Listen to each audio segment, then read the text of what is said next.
মানুষের মধ্যে যখন ঈমান চলে আসে তখন ওই ব্যক্তি জিনা করতে পারে না, ধর্ষণ করতে পারে না। মানুষের মধ্যে যখন ঈমান চলে আসে, মানুষ যখন ঈমানের উপর চলা শুরু করে দেয়, আল্লাহকে ভয় করে চলতে শুরু করে, পরকালকে ভয় করে, তখন ওই ব্যক্তি চুরি করতে পারে না, ওই ব্যক্তি তখন ধর্ষণ করতে পারে না। কোন ব্যক্তির মধ্যে যখন ঈমান চলে আসে তখন ওই ব্যক্তি শরাব পান করতে পারে না, মদ পান করতে পারে না, নেশা সেবন করতে পারে না, গাঁজা সেবন করতে পারে না। মানুষ যখন ঈমানের লাইনে চলা শুরু করে দেয় তখন সে কোনো অন্যায় অশ্লীলতা নাফরমানি করতে পারে না, ছিনতাই রাহাজানি ডাকাতি করতে পারে না, খুন খারাপি করতে পারে না, সমাজের মধ্যে কোনো ফাসাদ সৃষ্টি করতে পারে না। লা শারীকা লাহু ونشهد أن محمدا عبده ورسوله أرسله بالحق بشيرا ونذيرا وداعيا إلى الله بإذنه وسراجا منيرا أما بعد فقد قال الله تعالى في كلامه المجيد أعوذ بالله من الشيطان الرجيم بسم الله الرحمن الرحيم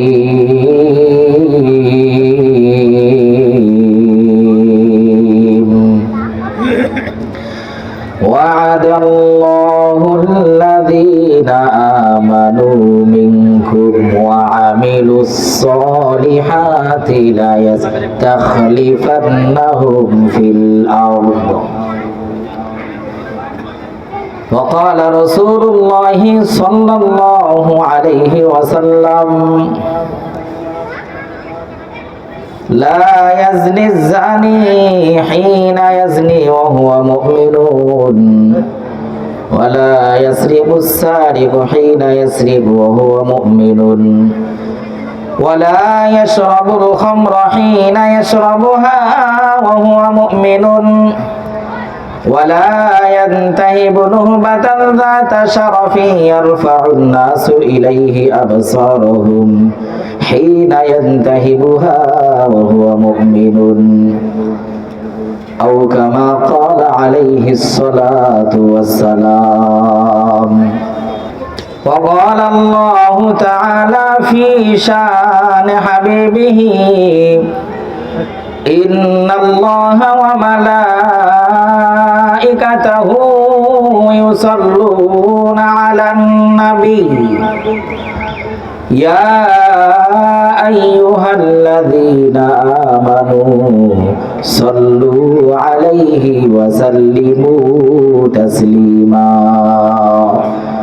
اللهم صل على محمد وعلى آل محمد كما صليت على إبراهيم وعلى آل إبراهيم إنك حميد مجيد اللهم بارك على محمد وعلى آل محمد كما باركت على إبراهيم وعلى آل إبراهيم إنك حميد مجيد ربي زدني علما ربي زدني علما ربي زدني علما ربي اشرح لي صدري ويسر لي أمري واحلل عقدة من لساني يفقه قولي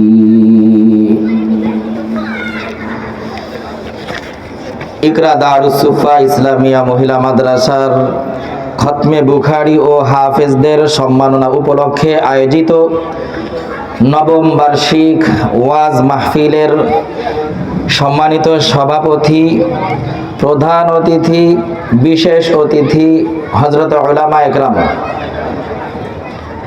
আমার সামনে উপস্থিত দিন দরদি মুসলমান ভাই বন্ধুগণ, পর্দার অন্তরালে অবস্থানরত মা ও বোনেরা, সর্বপ্রথম মহান আল্লাহ রাব্বুল আলামিনের আলিশান দরবারে লাখো কোটি কৃতজ্ঞতা জ্ঞাপন করছি, শুকরিয়া আদায় করছি যে আল্লাহ রাব্বুল আলামিন আজকের এই মহতি মজলিসে এসে আমাদেরকে উপস্থিত হওয়ার তৌফিক দান করেছেন। এজন্য সকলে অন্তরের অন্তঃস্থল থেকে জোরসোরে একবার শুকরিয়া আদায় করি, বলি আলহামদুলিল্লাহ। প্রিয় উপস্থিতি, আল্লাহ রাব্বুল আলামিন আমাদেরকে দুনিয়াতে পাঠিয়েছেন। দুনিয়াতে পাঠিয়ে আল্লাহ তাআলা আমাদেরকে কিছু দায়িত্ব দিয়েছেন। আল্লাহ রাব্বুল আলামিন আমাদেরকে যেই দায়িত্বগুলো দিয়েছেন তার মধ্য থেকে সবচেয়ে প্রথম এবং প্রধান দায়িত্ব হলো ঈমান আনা। ঈমান অত্যন্ত গুরুত্বপূর্ণ একটা বিষয়। এমনকি আল্লাহ রাব্বুল আলামিন আমাদেরকে পৃথিবীতে যত নিয়ামত দান করেছেন, এই নিয়ামতের মধ্য থেকে সবচেয়ে শ্রেষ্ঠ নিয়ামতের নাম হলো ঈমান। সুবহানাল্লাহ। আল্লাহ রাব্বুল আলামিন না চাইতেই আমাদেরকে এই নিয়ামত দান করেছেন। এজন্য আল্লাহর দরবারে শুকরিয়া আদায় করি, আলহামদুলিল্লাহ। প্রিয় উপস্থিতি, এই ঈমানের দ্বারা যেভাবে পরকালীন কল্যাণ লাভ হয়, পরকালীন সফলতা অর্জন করা যায়, ঠিক তেমনি ভাবে এই ঈমানের দ্বারা দুনিয়াবি অনেক কল্যাণ লাভ করা যায়, দুনিয়াবি ফায়দা অর্জন করা যায়, সফলতা অর্জন করা যায়। দুনিয়ার সুখ, শান্তি, নিরাপত্তা, সফলতা, সচ্ছলতা সব কিছু ঈমানের দ্বারা অর্জিত হয়। সুবহানাল্লাহ। এমনকি আমরা যেটাকে দুনিয়ার সবচেয়ে বড় সফলতা মনে করি, রাষ্ট্রীয় ক্ষমতা অর্জন করা, এই ঈমান নামক দৌলতের দ্বারা এই দুনিয়ার সবচেয়ে বড় সফলতা, রাষ্ট্রীয় ক্ষমতা অর্জিত হয়। আল্লাহ রাব্বুল আলামিন কোরআনে কারিমের এক আয়াতে এই কথা আমাদেরকে জানিয়ে দিয়েছেন, ওয়া'আদাল্লাহু আল্লাযীনা আমানু মিনকুম ওয়া আমিলুস সলিহাত লা ইস্তাখলিফান্নাহুম ফিল আরদ। আল্লাহ রাব্বুল আলামিন জানিয়ে দিয়েছেন, যারা ঈমানের উপর চলে, আমলের উপর চলবে, যারা ঈমান আমলের লাইনে চলবে, আল্লাহ রাব্বুল আলামিন তাদের সাথে ওয়াদা দিয়েছেন, তাদের সাথে প্রতিশ্রুতি দিয়েছেন যে আল্লাহ রাব্বুল আলামিন তাদেরকে অবশ্যই অবশ্যই দুনিয়ার খিলাফত দান করবেন। তাদেরকে আল্লাহ রাব্বুল আলামিন রাষ্ট্রীয় ক্ষমতা দান করবেন। ঈমান আমলের উপর যদি চলা হয়, খাঁটি ঈমানের উপর যদি চলা যায়, খাঁটি আমল যদি করা যায়, ইবাদত বন্দেগীর লাইনে যদি চলা যায়, তাহলে আল্লাহ রাব্বুল আলামিন এটার বিনিময় হিসেবে বান্দাকে দুনিয়ার রাজত্ব দান করে। তাহলে এই আয়াত থেকে বোঝা যায় যে ঈমানের দ্বারা দুনিয়ার এই সবচেয়ে বড় সফলতা, রাষ্ট্রীয় ক্ষমতা, এটাও অর্জিত হয়। আরেকটা ঈমানের দুনিয়াবি বড় কল্যাণ ফায়দা হলো দুনিয়ার শান্তি এবং নিরাপত্তা লাভ করা যায়। কি লাভ করা যায় ভাই? আল্লাহ রাব্বুল আলামিন কোরআনে কারিমের এক আয়াতের মধ্যে বলেছেন, ওয়ালা ইউবাদদিলান্নাহুম মিন বা'দি খাউফিহিম আমনা।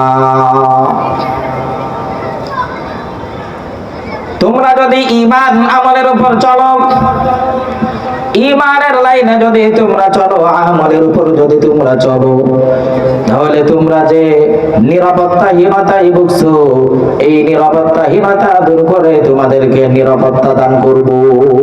সুবহানাল্লাহ। এখানে একটা প্রশ্ন হতে পারে যে ঈমানের দ্বারা কিভাবে নিরাপত্তা কায়েম হয়, নিরাপত্তা প্রতিষ্ঠিত হয়, কিভাবে নিরাপত্তা লাভ করা যায়।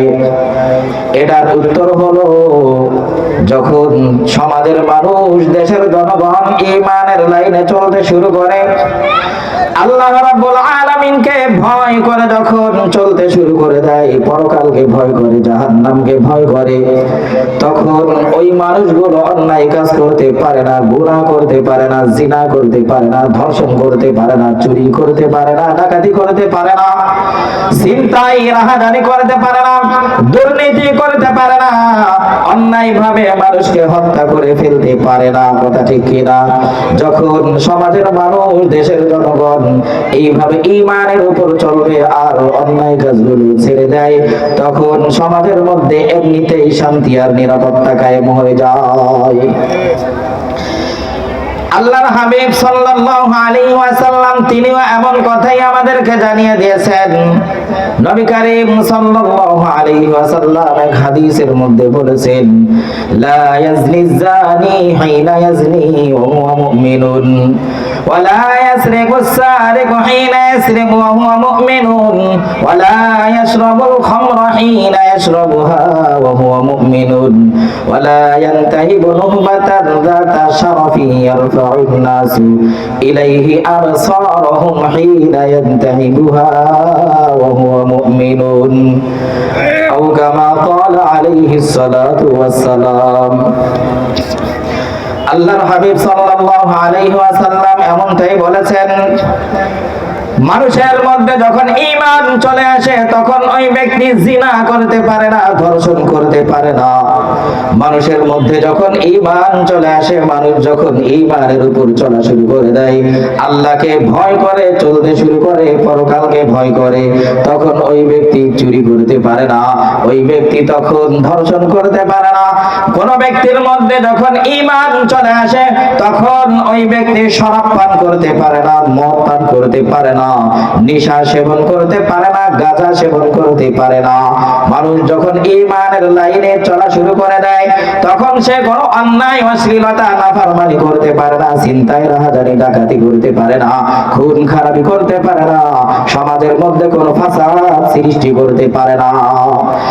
আর যখন সমাজের মানুষ, দেশের জনগণ এইভাবে ঈমানের উপর চলতে শুরু করে, আল্লাহকে ভয় করে, পরকালকে ভয় করে, জাহান্নামের কথা স্মরণ করে তারা অন্যায় কাজগুলো ছেড়ে দেয়, গুনার কাজগুলো ছেড়ে দেয়, জিনা ব্যভিচার ছেড়ে দেয়, ধর্ষণ ছেড়ে দেয়, তখন সমাজ থেকে অন্যায়, অশ্লীলতা, নাফরমানি এমনিতেই বন্ধ হয়ে যায়, সমাজের মধ্যে শান্তি এবং নিরাপত্তা কায়েম হয়ে যায়। কথা ঠিক কি না ভাইরা আমার? তাহলে এটা ঈমানের একটা ফায়দা। এই জন্য মেরে মুহতারাম হাজিরিন, সমাজ থেকে, দেশ থেকে, রাষ্ট্র থেকে, দুনিয়া থেকে যদি অন্যায়, অশ্লীলতা বন্ধ করতে হয় তাহলে ঈমানের পিছনে মেহনত করতে হবে। আমার ঈমান আমল আমাকে ঠিক করতে হবে। আমার অধীনস্থ যারা আছে, আমার সন্তান, আমার পরিবার, আমার ছেলে মেয়ে, আমার আত্মীয় স্বজন, আমার অধীনস্থ যারা আছে তাদের ঈমান দুরুস্ত করাতে হবে, ঠিক করাতে হবে।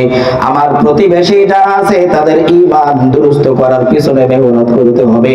যদি আমার ঈমান আমল ভালো হয়ে যায়, আমার পরিবারের সদস্যদের ঈমান আমল যদি ভালো হয়ে যায়, তাহলে সমাজ থেকে অন্যায়, অশ্লীলতা এমনিতেই দূর হয়ে চলে যাবে। ঈমান ঠিক না করে, মানুষের আমল শুদ্ধ না করে যদি আইন চালু করা হয়, যত কঠিন আইন চালু করা হোক না কেন, যত বড় শাস্তির বিধান কায়েম করা হোক না কেন, যত বড় কঠোর নিরাপত্তা বাহিনী কায়েম করা হোক না কেন, মানুষের ঈমান যদি ঠিক না থাকে তাহলে এই আইনের চক্ষুকে ফাঁকি দিয়ে মানুষ গোপনে গিয়ে অন্যায় কাজে লিপ্ত হয়ে যায়। এজন্য পৃথিবীর একমাত্র পন্থা, অন্যায় অপরাধ বন্ধ করার একমাত্র পন্থা হলো ঈমান। ঈমানের লাইনে যদি মানুষকে চালানো যায়, এমনিতেই সমাজের মধ্যে শান্তি আর শৃঙ্খলা কায়েম হয়ে যায়। এজন্য মেরে মুহতারাম হাজিরিন, ঈমান আমল যদি আমাদেরকে ঠিক করতে হয়, আমাদের সন্তানদের ঈমান আমল যদি দুরুস্ত করতে হয়, হয়, তাহলে আমাদের সন্তানদেরকে দ্বীনের শিক্ষা দিতে হবে। দ্বীনের শিক্ষা যদি সন্তান অর্জন করে, দ্বীনের লাইনে যদি সন্তান শিক্ষা অর্জন করে, ওই সন্তানের ঈমান পাকাপোক্ত ঈমান হবে, ওই সন্তানদের আমলগুলো সঠিক আমল হবে, তারা শুদ্ধ করে নামাজ আদায় করবে, সুন্দর করে কোরআন তেলাওয়াত করবে, দ্বীনের প্রতিটা আহকাম আরকান তারা খুব ভালো করে জানবে, ভালো করে শিখবে। আর তারা এইভাবে নিজেরা দ্বীন শিখবে, অন্যদেরকেও দ্বীনের উপর চালাতে উদ্বুদ্ধ হবে, অন্য মানুষকেও তারা সুন্দর করে নামাজ শিখাবে, কোরআন শিখাবে। এইভাবে এই মাদ্রাসাগুলো যেগুলো আছে, এইগুলো থেকে পরিশুদ্ধ ঈমান আর আমল শিক্ষা দেওয়া হয়। আল্লাহ তাআলা আমাদের সবাইকে পরিশুদ্ধ ঈমান এবং আমল অর্জন করার তৌফিক দান করুক। সকলে বলে আমিন। ওয়া আখির দাওয়ানা আনিল হামদুলিল্লাহি রাব্বিল আলামিন। আসসালামু আলাইকুম ওয়া রাহমাতুল্লাহি ওয়া বারাকাতুহু।